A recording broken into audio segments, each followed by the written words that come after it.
Hey, everybody, it's your girl, Author Doc B. She's in the building. And guess what? We have a special treat for you tonight. So, listen, let me tell you, please click like and share. And the one thing I'd like you to do is comment.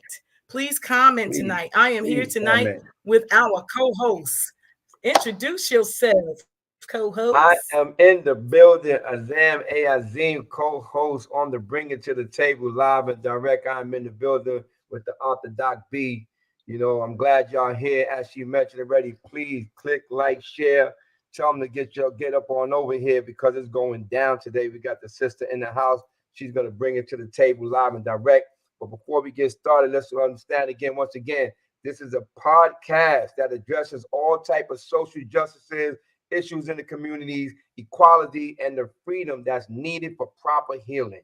Let's be clear, right, that this podcast is an offspring from Dr. Felicia's Burton book entitled The Three C's, How I Survived Crack, Cancer, and the COVID-19. Let's not forget her memoir is in the bookstores now. Amazon self-help tool, which is a 30-day regimen, right, to help you become healthy. Remember, health is wealth, right? Recently acknowledged So, on what's going Amazon on? for the best-selling self-help book. You Please, keep going in and out, Azam. I'm going in and out. Okay, this is not gonna work for me. Y'all forgive me. Let me go Let me see. back to my regular. I was trying to hang out with the Doc B with the headset. That ain't working for me. I hope that's So I don't know if I not need to me. take it from the top, but again, we're here at Bring It to the Table with the That's me. Orthodox B. I'm your co-host, Azzam Abdullah Azim. Again, if y'all didn't hear me, this podcast is a spinoff from her book, The Three C's, How I Survived Crack, Cancer, and COVID-19.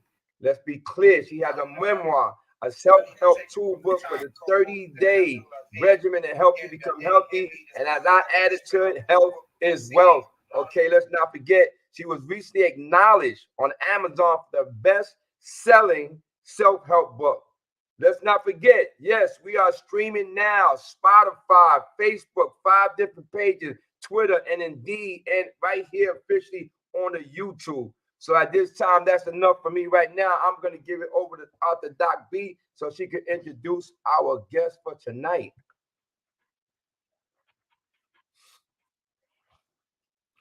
Okay, where did she go? There she go. There she go. There go the queen herself, y'all. Remember, we need y'all to comment. This is a participating. Sis, we can't hear you.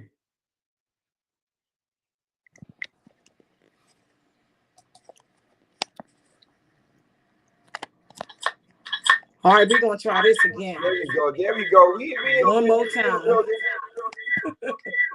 And sometimes it happens.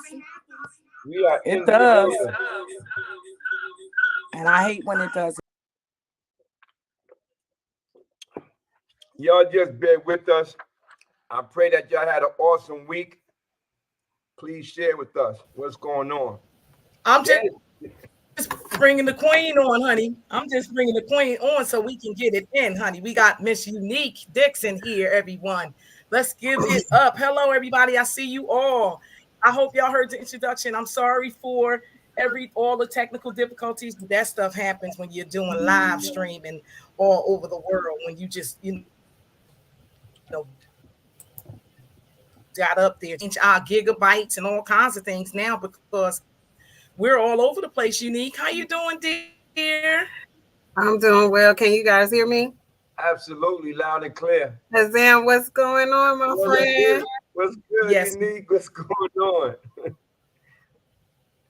So yeah, So we I kind of here knew right you now. two would know each other. Go ahead, Sam. Go ahead, no, it's Go good ahead, to see her. It's Sam. good to see her. We're gonna get right in, y'all. You know what I'm saying? We got a beautiful sister here. She's gonna share with us. We got some questions. If y'all have anything specifically you might want us to ask, please put it in the chat. Again, share this, like it, subscribe, invite your friend. Cause listen, matter of fact, you the queen of 2024 is going down. I'm trying to tell them, you better tell them. Do you know when I say that there's someone you need to look out for 2024? it's Miss Unique Dixon, honey. You got to keep your big ear, put your big ears on and keep them big eyes open because she is someone you really would want to follow, and she'll tell you why during her segment. I'm going to jump right into it, Unique. We have a series of questions that we're just going to go ahead and ask you. And the first one is, what is all those letters behind your name? Who is Unique Dixon? Who is Unique? Hey, so I am Unique Dixon. I am a certified peer specialist in mental health, whole health action management, and addictive disease. I currently work in behavioral health, but I am now studying at Georgia State for my bachelor's degree in social work, but I will continue on to further my studies and eventually become a licensed clinical social worker. Nice. You heard that right here on Bring It to the Table. Okay. And so who is Unique? Where's she from? What hood she grew up in? Where's she from? Or what suburbs? Or what suburbs? Where's she from? Yeah. Well, I wish I was from the suburbs. However, that is not in my story. Oh, the coffee ain't that creamy up in the suburb these days, honey. Yeah, but I am from Atlanta, Georgia, born and raised. I grew up on the west side, the part that you hear in the rap songs. West side? Yeah, I grew up in the West End. I actually was born to two parents that live with addiction. Well, they struggle with addiction. They both actually are deceased because of their addiction. And my grandmother pretty much raised me. And so, like, I just grew up on the West Side, because of the dysfunction in my household. I experienced a lot of traumatic experiences, not necessarily in my household, but so much as because there was no one to watch over me. I pretty much did what I wanted to do. So I got my own experience out in the street. And I mean, I grew up in the system, which is why I'm a big advocate now for social justice within the juvenile justice system, because I was that kid that experienced the foster cares, the group homes, the wilderness camps, which is pretty much boot camp for a bully boot camp for children. I pretty much had a lot of experience with that, which is what kind of led me to my social work career. But growing up, I experienced drugs at a very young age, prostitution at a very young age. Well, let's say promiscuity at a young age. I didn't know it was for sale until I ran into the right person and was like, oh, I can profit off of this. Okay, so yeah, so that led me down a long journey of, being in the sex industry for a very long time. And I didn't believe that I would ever go to school. I dropped out of school in the 9th grade. I remember finding myself 17 years old in the 9th grade because I had been moved around so much and been institutionalized, and just I remember going to get my transcripts and my GPA was 0 in high school. So it's like I just was in the streets running away from home and just experienced being, institutionalized as a kid, that ultimately led to me living like that as an adult, and I wish I could say the first time that I found recovery, which was in my early 20s, that I had changed, but I didn't. I didn't. Sometimes but that's pretty much like the backdrop of it. I just became a product of my environment. The woman that was going to work every day wasn't attractive. The woman that had all the attention and was getting all the fast money and had the nice car and the jewelry and stuff was more attractive than my working grandmother. However, I aim to be just like my grandmother, who is, retired, got 2 pensions, chilling, kicking it, and has been retired for about 15 years. I'm trying to be like that. That part right there. That part right there. And so you kind of gave it all up for our next couple of questions. You just put it all out there. So let me talk to the audience. Yeah, she already said my parents was this, and I came up and all. And this is why I love Unique, because when I met her, she was just already open. Like she was so open minded and just dropping it, like just spilling the beans. And and I think that that is definitely a part of your healing. Would you say that the more you talk openly True. about your traumas and your issues? And while I'm on traumas, can do you mind talking about a little bit of that stuff in depth a little bit? Because you Oh, talked about absolutely. jails. Like I went in and out of the institutions and this, that, and the third. So how old were you when you first started using substances, and which one was it? The first time I used a substance, well, to answer your first question, no, I don't mind talking about majority of my stuff because yes, that is part of my healing. The more I talk about it, the easier it gets. And ultimately I learned that, it doesn't get okay. You just get okay with it, and it's made it easier to talk about. And furthermore, I know that my Mm-hmm. experiences weren't for me. They're to help somebody else. So I don't necessarily mind talking about anything for real, for real. There's no like I really have no boundaries when it comes to sharing my story. Right. Um, but the second portion, the trauma, like when I first used substance, you asked me like 4 questions, and I'm really good at answering all parts of that's part of being in college. They ask you them Yeah. threefold Yeah. questions. So I just want to make sure I get all my credit. You hear me? So how old was I when I used my first substance? I was around, I want to say maybe about 14 years old. A friend of mine was hanging at the bus stop smoking weed, and I just asked, could I do it? And he told me no, like, you don't need this. However, I was intrigued. I was interested, and I wanted to see what it was all about, and I started smoking weed because I was already one of those kids that were smoking the bubblegum cigarettes at the bus stop and smoking the Blackie Miles at the bus stop, getting all dizzy and stuff, so I was already kind of interested in marijuana for a long time, so that kind of that's exactly where it started on Lucille Avenue in the West End at a bus stop. Okay. He wasn't going nowhere and I wasn't going nowhere. We was just hanging on the corner. Okay. So All thank right. you for that. And how long did that last? How long did that last before it progressed? Hmm. I can say by the time I was 16, I was a full blown drug addict. I was introduced to X pills at 16 because I started hanging with some person. I was always the person that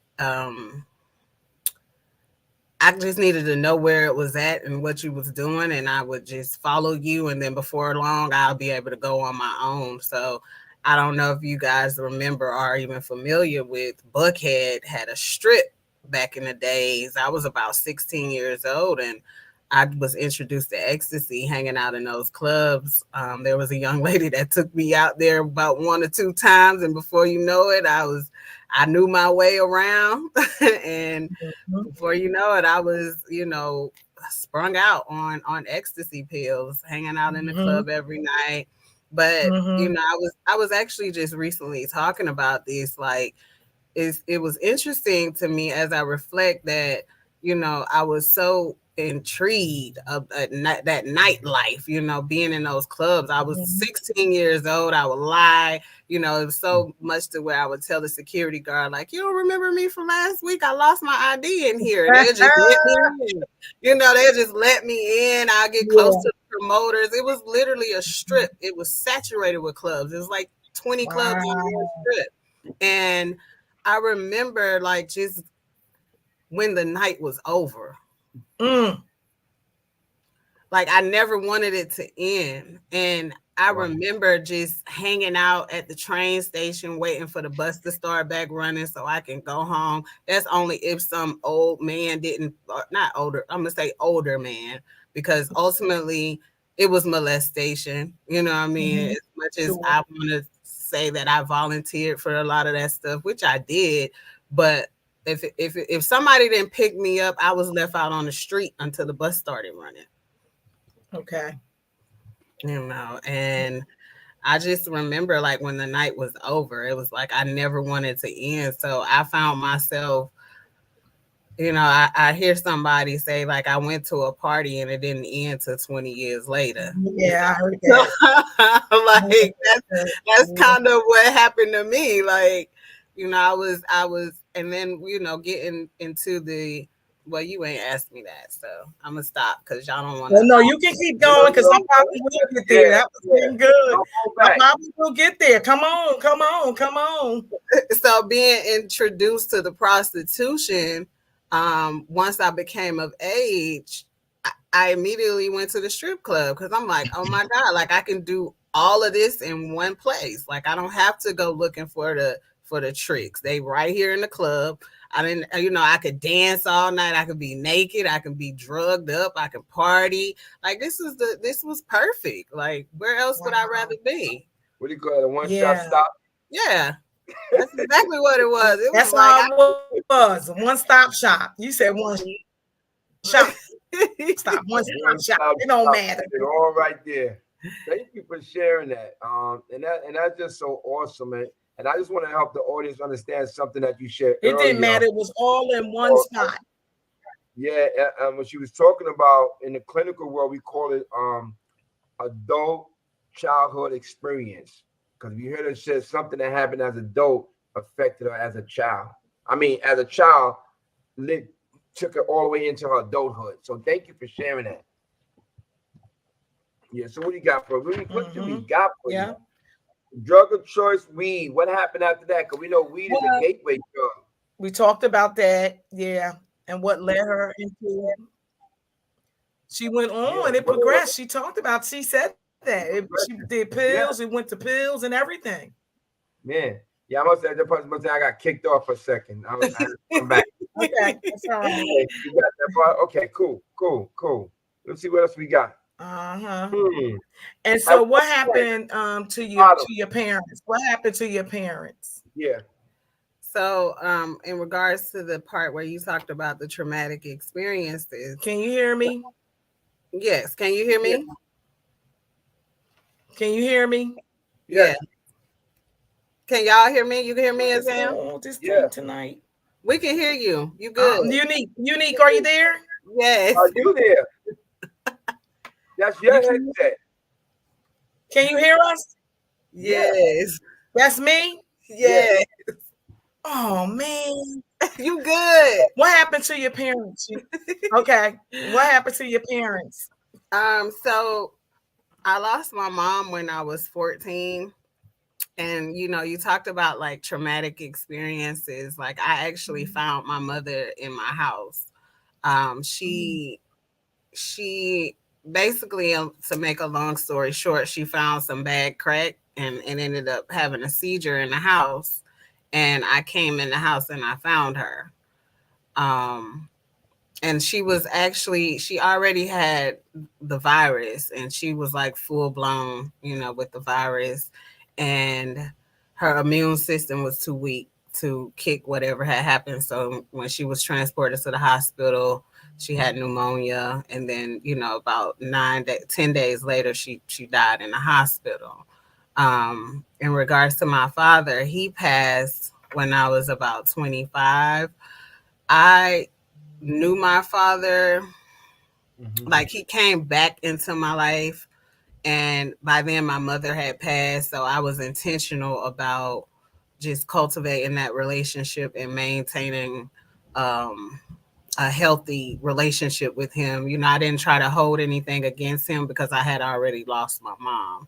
So my dad actually had a lot of health issues, and he actually died with about 5 or 6 years clean. He wasn't in recovery.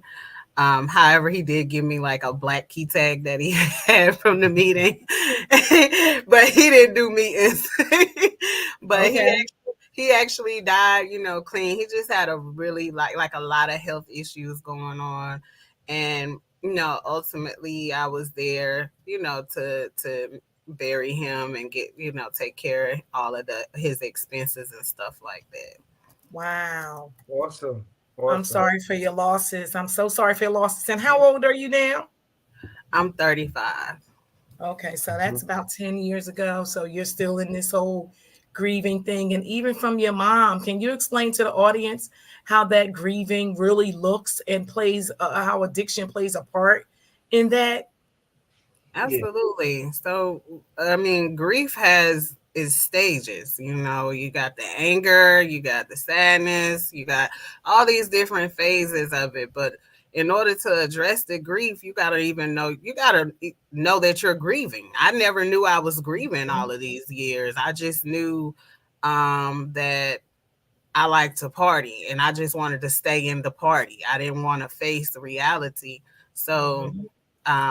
and like I never processed losing my parents. Like the day after my mom died, I was at school and had her picture on my desk and just kind of went through the day like, like nothing had happened. I mean, even the night that she died, I was 14 years old, and I remember hooking up with I was outside and my neighbor had an older brother, and then my mom had a friend that she would smoke crack with, and they were riding together, and I told them what happened, and I got in the car with them, and we went straight to the liquor store, and we drunk some. That was my introduction to Blue Motherfucker.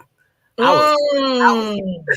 I was faded. I was like, oh, I like, Okay. I didn't feel shit. I just went to school the next day. I was so happy, so Woo! I never What Wow. knew you the call it, grief. a blue what? It's called Blue Motherfucker. That's the name of the drink. I mean, it's just like Seagram gin or some shit. It's like a blue bottle. It's called Blue Motherfucker. She said, I ain't never go in on, my Unique. She said, Azam, you know about that, Azam? no, she got me, yo. She got Yeah, she from a different era. I told you her that's story some is unique Atlanta for stuff real. right there.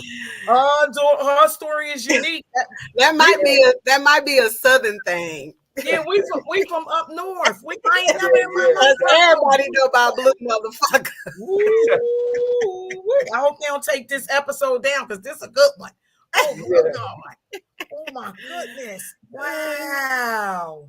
You Said got that's what somebody got said introduced. they heard some stories about that. Somebody Right. know about it. Uh-uh. Right. Well, let's Thank say hi to the audience. We got so many people in here, and I can't get to you all. Thank you all for joining. Hi, Sister Amina. I see you there. Thank you for your faithfulness. Hi. Somebody said it probably was Mad Dog up north. you. Right. Yeah, Drop your name in the chat, please. If I don't call your name, please forgive me. We just got so many different places. You are on 3 different Facebook pages. One is, of course, our podcast page, Bring It to the Table, my YouTube channel, Bring It to the Table. You're also on Twitter. You are on what do you call that one? The Spotify, Google thing, and then you're on the what's the other one? Spotify, Instagram, Instagram. Spotify, all these places. This why are you laughing at me? I'm just saying I have to get used to all this fame and stuff, because I'm a famous person in an anonymous world, but hi Carolyn, there she go. Thank you for joining. She's here every week. You gotta say hi to the people because you want them to keep coming back, and listen Yeah. to these beautiful stories of people that's in Yeah, recovery, honey. And they be here, honey. I see all of y'all. Hey Elroy, hey Janika, hey William. Is that my sister? It's about time you Wilhelmina got in on. the building. Thank you all for coming. We love you. Please click like and share, leave some comments, and ask questions. We love interactive audience, okay? Ask questions. There go my sister, Absolutely. Walina. She said, yeah, I'm here. It's my little sister. She here. Hi, Nene. Thank you for joining. All right. I don't know where they at. Is that Africa guy? That one guy from Africa. He It coming. looks like you got your cousin in the building, Veronica. Yeah, she here. It's quite a few of them. But anyway, let's get back to our special guest for tonight. We want to say Yes. thank you again for coming on, embracing us with your presence. We're almost halfway through. And this is when we usually switch over to recovery. I really do appreciate that. But before we go into recovery, I wanted to talk about the incarceration. Like, how many arrests would you say that? Because we know that it wasn't unique; it was the disease of addiction Right. that is responsible for incarcerating you and Right. taking you away from your freedom. And what's the total number, and how many times, and what were the charges? Well, first of all, I see my cousin, the Oh, Hodos. Hey, cousin Hodos. okay, Thank okay. you, y'all. So, Hi, cousin. so I was a bit distracted.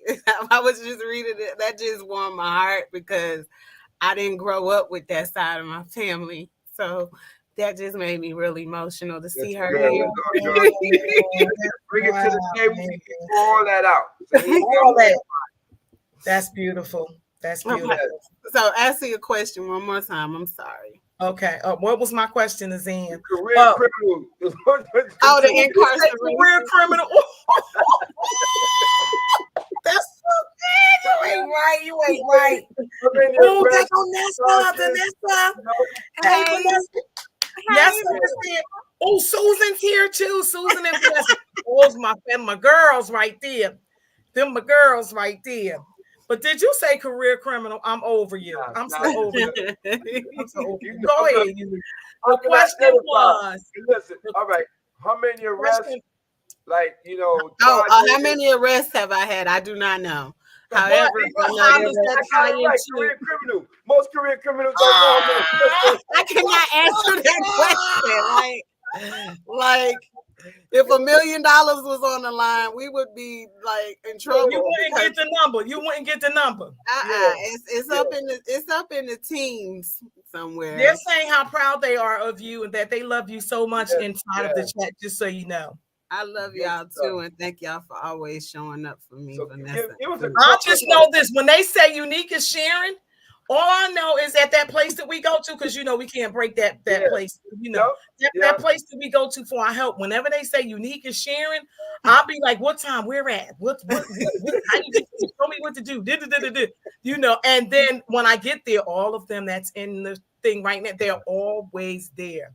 And I'm telling you, I almost joined y'all family. I'm telling you, it's just the most beautiful thing I have ever seen. We're gonna cross over into recovery, but we gotta hear about this criminality stuff going on here. You gotta tie that into addiction. Okay, so the ultimately, like, I was always intoxicated when I got arrested. I was always under the, at first it was just like disruptive behavior. Like that's the only reason why I probably don't have felonies or anything. I probably would have never got in trouble if I never got fucking drunk. Excuse me. Excuse me. Like, if I wasn't take this one down, Azzam. We cuss too much tonight. This one ain't gonna make it. Sorry, I won't curse nobody. I will be intentional about not cursing. But if I wasn't using, I probably would have never been arrested, because I usually got arrested for disruptive behavior, or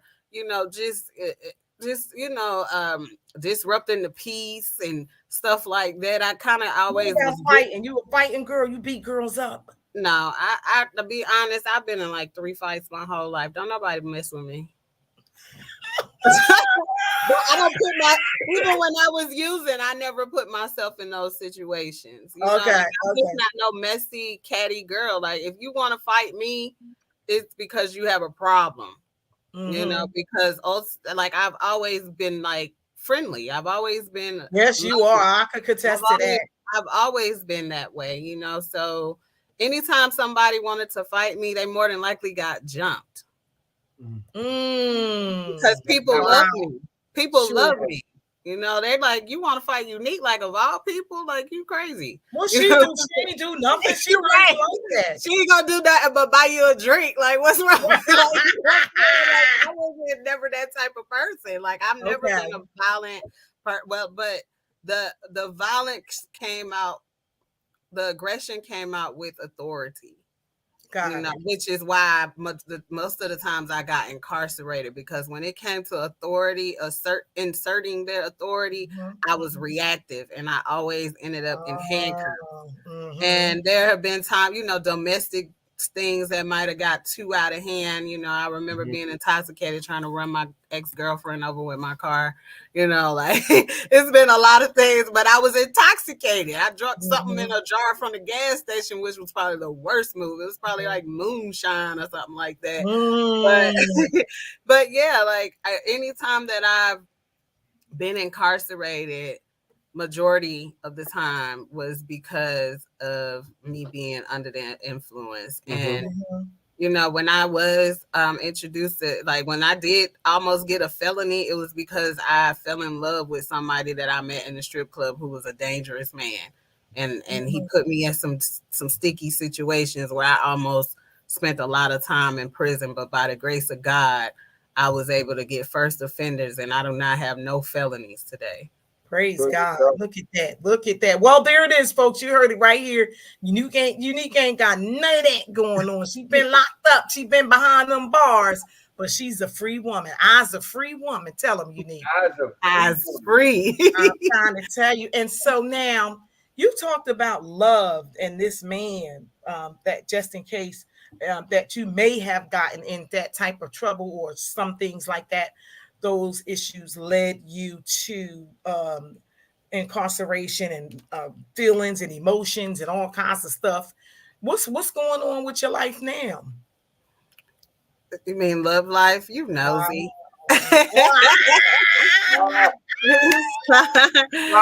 it's hot. So I am. I'm gonna start there. I had to start there. I have to start there. That's only because you love him too. Whatever, baby.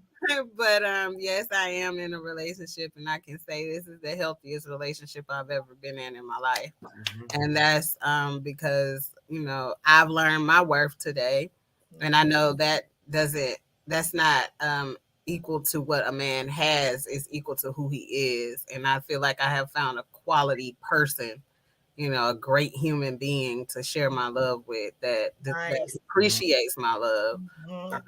Nice, that's good. And vice versa. I witnessed it. I know everything. Anyway, but no, because you stay around here long enough, you will find. You will. He's going to place it in your path. He's just going to play. You wasn't even looking. Tell me you was looking. Tell me. No, I wasn't looking. Just like I just wasn't looking for him to pop up in that chat right there. Like, oh my God. I love you, boo. Hey, we love you, brother. I'm gonna say his name. I don't care. Mike. I love you, brother. Thank you for your support. We appreciate you. Now, I want to know, now we're going to cross over into this recovery because we talked about the childhood traumas, was molestation and stuff like that, incarceration. Did you mention mental health at all with mental health? No, but in order to be certified in mental health and addiction and all of that stuff that I'm certified in, you have to have lived experience. So I actually did not address my mental health until I was introduced to addiction recovery. Nice. All right. Well, there it is, folks. We have covered, I'm talking about all of the psychosocial components there is to the disease that is mental, spiritual, emotional, diabolical, I don't know, even the sociological issues Unique brought up in the household family system where she grew up and things of that nature. You really covered it all tonight. And for that, we are truly, truly grateful. And so now we're going to transition into recovery. What happened? Tell us that story about when at the end of the road. Come on. That part. So like I said earlier, I was actually introduced to recovery in my early 20s. And I was contemplating suicide at that time. I was facing all that time in prison because of my ex. And I was at a park and I was sitting on a bench, and this white man asked me, was I okay? And for the first time I said no. And he said, I know a place you could go and talk about your problems, and you'll realize that your life isn't that bad, and it ended up being a 12-step fellowship. And I Wow. was really hoping that this white man was going to cover all of my debts at the time, because I was really hoping it would be like Pretty Woman. I was hoping he was going to take care of me, because I owed so much, you know what I'm saying, at that Mhm. time. Like everything Mhm. was due. So needless to say, that was my introduction. And, I was able to obtain, well, not that time, but eventually I was able to establish 2 years in recovery. But I didn't do any, like you just mentioned, like the three folds of this thing. Like I took care of the not using for a while, but I wasn't growing spiritually or mentally. So ultimately, I went back to my old behaviors while in recovery. And I eventually started using again, because you have to change people, places, and things. And none of that really had changed. So this time when I got and came back to recovery, I had relapsed and I was out for about 2 years. And this particular time, like the last time when I put together 2 years, I mean, I didn't have a car. I didn't have, everything. I just didn't have much of nothing going on at that time. I was desperate. I wanted to get my stuff back, and I wanted to get it back like these women that I saw in those rooms, but I wasn't doing the maintenance that it took to get there. So this time I came back, I had all of that stuff.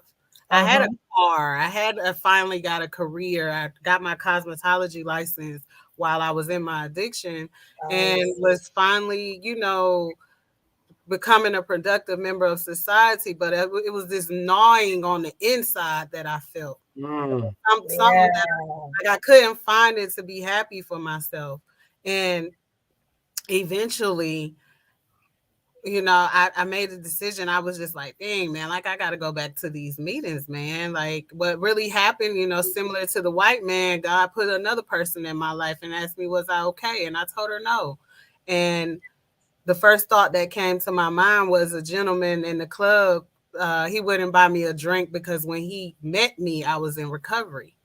And now I was in there all drunk, and I asked him to buy me a drink, and he like, I'm not buying you no drink. Like he said, you was my hope. And he knows nothing about recovery, but he was like, Wow. like that was the thought that came to my mind when that young lady asked me, was I okay? And so I decided to come back, into the rooms, and in less than 24 hours, June 15, 2016, my friend OD'd. Which is ironic that I'm having this conversation because her brother just died yesterday. Wow. Um, Sorry to hear that.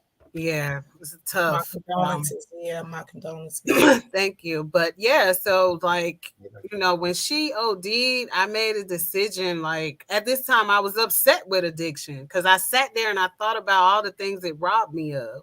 It robbed me of a childhood. It robbed me of parents. It robbed me of, it robbed me of so many things. So I was pissed. I stayed, clean just because I was pissed at addiction for a while, but then eventually I knew I needed to get better. I knew I needed to start going on the inside in order to maintain my recovery. Because the thing isn't about stopping drugs; it's about staying stopped. Yeah, come on. In order to do that, I needed to incorporate some new coping skills. I couldn't use the clubs. I couldn't use those things that I was used to using. Although I ended up using some of them since I've been clean, but we live and we learn. Right, that part right there. Very good. Thank you so much for that. That was good. I appreciate you saying that. Yeah. And so that was your turning point. Those were angels. I call them angels. Yes. And because that's what this power that we say that's out there does send these signs and angels to let us know that, this is it. And now you're chosen. So congratulations to that. Tell the audience how much clean time you got. What's that clean time look like, Boo? I'm gonna tell y'all exactly what I got. Go Come ahead on, to come the on, section. come Go ahead on. to the I'm gonna section. tell y'all exactly what I got. So I got 2,794 days in a Come row. on. That is that is 7 years, 7 months, and 24 days clean and serene in a row. There it is, folks.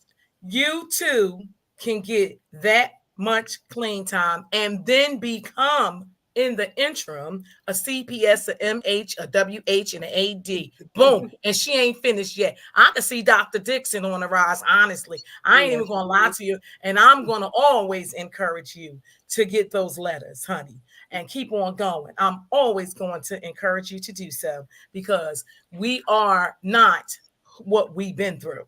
Yes. Yeah, and I'm not sure if they heard it or not. And Orthodox, be correct me if I'm wrong. When Unique said she realized it didn't happen to me, it happened for me. That might have went over their That head. is powerful if you can get that because I said often, how can you share experience if you don't have none? Mm-hmm. Right? And this That's is what right. we say what we thought was a curse becomes a blessing because you stand now on the virtues of that trauma. Mm-hmm. Right? And there's no, and check it out. How about this? It no longer look like trauma, it just look like lessons to teach somebody else. Thank Mm-hmm. you. Thank you. That was powerful. Yeah. Well, I told you she was powerful. I told you she was a jewel. She's a diamond in the rough. She's pearls. She is all that, honey. And I told you that before. She is.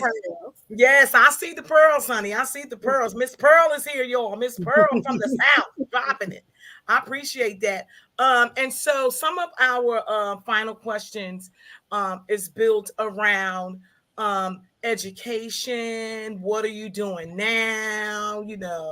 And what are you working on? Because the way that we have been structured to live now in recovery is one is too many and a thousand is never enough.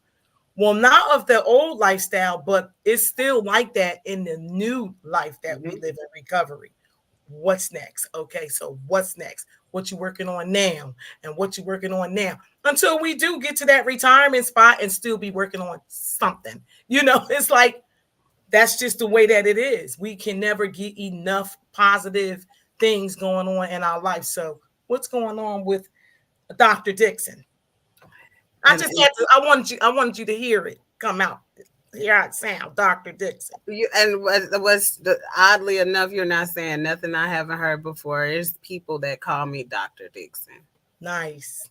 They call me Dr. Dixon. Nice. And I've actually accepted that because I'm not intimidated by education no more. That's right. Come on. At first I was intimidated. I didn't feel that I had the mental capacity to obtain a GED. But I got my GED and then I got these certificates and then I said, well, let me just go to college. And then I got my associates and now I'm working on my bachelor's. And not only that, I addressed my somebody said you're right. Excuse me. Excuse me. Yes. Ooh, wait a minute. My bad, baby. My bad, buddy. My bad, buddy. I didn't mean to do that. My bad. I was intimidated by education for a very long time. And, going back to that addressing my mental health, like I had to address my PTSD, I had to address my depression, and I most importantly had to address the ADHD, which kind of had me like just all over the place when I did things, and I would go a lot of places mentally and won't do anything in the physical realm. Okay. I would exhaust myself with 1,000 ideas and I won't get anything done. So I made a conscious decision, even after 3 or 4 years of working in the behavioral health field, I was in complete denial about the ADHD. So I recently just embarked on my ADHD journey.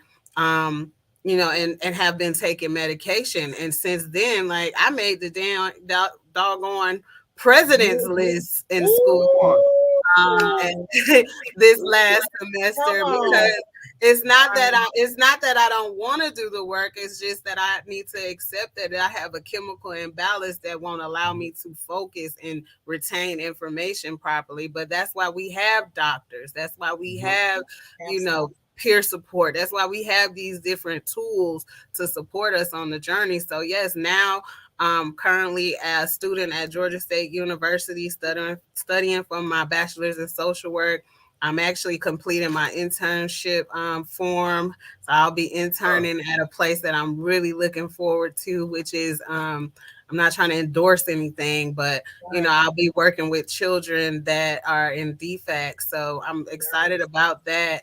And this just really like expanding myself. I'm actually looking forward to becoming a public speaker. I actually have a speaking coach that helps me with my speaking career. And like you mentioned, the one is too many, 1,000 is never enough. I recently had a season where I needed to prioritize some things. Mr. Stroger helped me prioritize some things. Oh, he's great at that. He's great with that. Y'all did an amazing job. I gave me some simple tools. It was so ironic to me, and it's crazy that I have these 10 boxes behind me.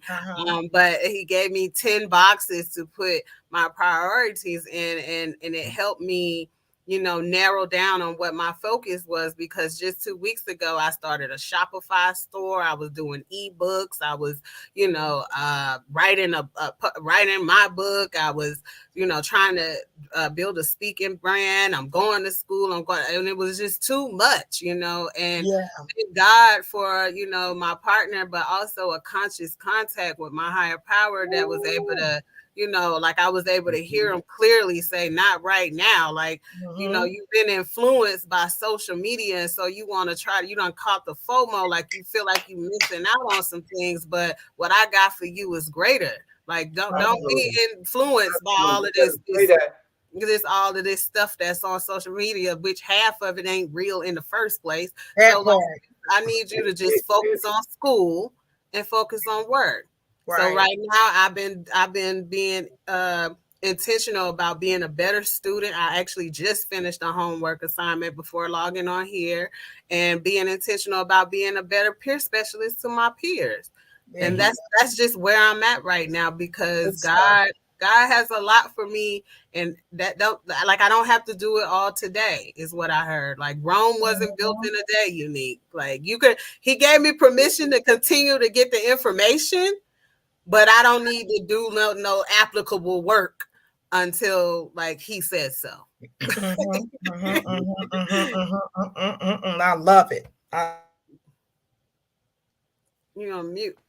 Yeah, I had to clear my throat. And so that was some real good stuff. That was significant. That was profound. Rome wasn't built in a day. You heard it right here on Bring It to the Table with our girl, Dr. Stroger. Okay. And I said it. It's right up the alley, because she ain't missed a beat yet. Yeah, she's gonna be good. What I have come to learn about Unique is that it does not matter what assignment is put before her. She is going to accomplish it, and she's going to do it in the spirit of excellence. It's going to happen no matter what, because she just got the big B on her forehead. It's invisible. Y'all can't see it. I can see it. I can feel it too. She's just been blessed. She's just been blessed. She has my name going on, because you don't know, Azzam means determined. So you have a spirit of determination. She has it. It can be felt for those with discerned spirits. So I'm very proud of you. So I had an opportunity to meet you on this journey, and we've been good friends ever since. And I'm gonna keep encouraging you and admonishing you, like, keep doing it, man. You gotta look like you got an awesome man in your life. So that's really, man. So listen, I'm proud of you, little sis. Word up. That's my homie. She doing it. She doing it.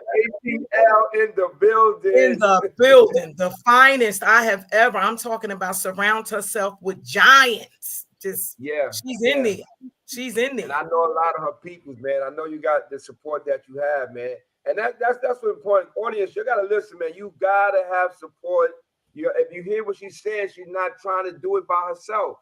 You know what I'm saying? You got the spiritual part that connects with the higher power, but of course, he's gonna connect you with people that's gonna support you, right? You know Yeah, what I'm and saying? then she But now listened to them too. be mindful, right? Because the haters are coming too. Oh yeah, she's You know, but guarded. you know what? Haters, hear me now. Haters is only congratulators in the disguise. You know what I'm saying? I like That's that. how you know you're doing good. Because when someone hate, that lets you know, and we're gonna pray for them, right? Because haters stands for having anger towards everyone reaching success. Mm. You got that? Write Yeah, that down. yeah, Y'all heard yeah. that? I'm gonna have to put that in the chat. Yeah, drop that in the chat because somebody called me recently and said, "What did your co-host say about that anger acronym?" And they asked me that. So yeah, put it in the chat. I went back, I couldn't find it. I put it up, but then I went back and it wasn't there. So that's because I got too many different chats going on. But go ahead, drop it in the chat so that everybody can know what that is and they can Putting hopefully it right now. by that. So now what's next for what's the very next project like year 1 to 3 years and the next one besides marriage we already know that part 1 to 3 1 to 3 years. So I'm actually like I said, working on my speaking career and developing myself as a public speaker and really trying to figure out what I want my brand to look like. But I can Mhm. see just from being on this podcast what I would prefer my brand to look like. Like, even though I'm comfortable in my tennis shoes and my sweats and stuff like that, I feel a certain kind of way when I got my pearls and my glasses and my blouses on and my, Yeah. feeling certain. So developing my brand as a public speaker, but also working on my book. I Mm-hmm. am currently working on a book and also, finishing school and just keeping it going. I should be done with my bachelor's program around this time next year. And I'm Nice. going on into my master's program. More than likely, I can get my master's in 1 year if well, Mm-hmm. not if, but I'm going to get my master's in 1 year simply because I will have the grades to not have to do the 2 year program. That part right there. Yeah, so I'm just trying to really just continue to enrich myself and continue evolving and just becoming the woman that God desired me to be. Like, Azzam and you both mentioned it, like addiction robbed me, I just live every day because my parents didn't get this opportunity. So I do what I have to do to make my parents proud of, That's if beautiful. anything, because Beautiful. they don't have to worry about me anymore. You Right. know, Mm-hmm. so that's really what it is. I just want to be a good person, a good human. You had it ready. You just got to keep doing it. Since you're already Yeah, that. you're doing it. You're Just already listen. that. Yeah, just do more, like more of the same thing That's that you're it. doing. That's it. My Right. motto, right? Out the doc, right? My motto is you're on a horse and you winning in the middle of the race. Absolutely. Mhm. Why jump Absolutely. off the horse? That's good stuff. So now your final words, if there was someone out there and they needed some help and they were trying to get their life together, especially on that prostitution strip. You heard it here, folks. Trauma and You all of that. can't turn your life around from a life of prostitution. You heard it right here on Bring It to the Table. We got Unique Dixon, who just shared her experience in regards to recovering from not only substance abuse, mental health, incarceration, and prostitution. She's recovering, man. Come on. She is recovering. You hear that? So, if you met a person Praise. right now, what would you tell her? What would those words? This is your final words. What would you say to her? What would you tell her, Unique? I will let her know that along with that booty, God gave you a big brain. Nice. and you God can gave use you it. a big brain. Woo! And I love you to the just like any other muscle in your body, you gotta strengthen it. So I intentionally daily just try to journal, try to read, try to, I don't get so involved in social media. And another thing like that, I heard someone say work smarter and not harder. I didn't understand that. I thought she simply said, like, I have to use my brain instead of getting fast money, which is what I obtained from that. But the reality is the money is fast and it will go away fast. And once you get to a certain period in your life, you don't want to live that fast no more.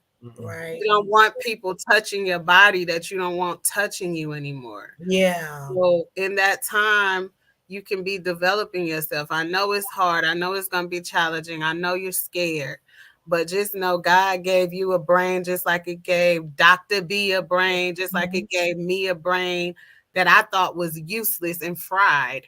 However, that's why they have teachers there to teach. You just have to, Absolutely. all you have to do is be the student. That's right. Absolutely. And always remember that the brain is the largest, one of the largest major parts of your body that can rebuild itself. It's one of the only that can rebuild itself. Those neurotransmitters can rebuild themselves almost instantly. As soon as you start reading, they're already sparking up and they're doing something. As soon as you start writing. Anyway, that's another class that I teach. But the bottom line is we want to say thank you for coming on to our show. Let's give it up for Unique.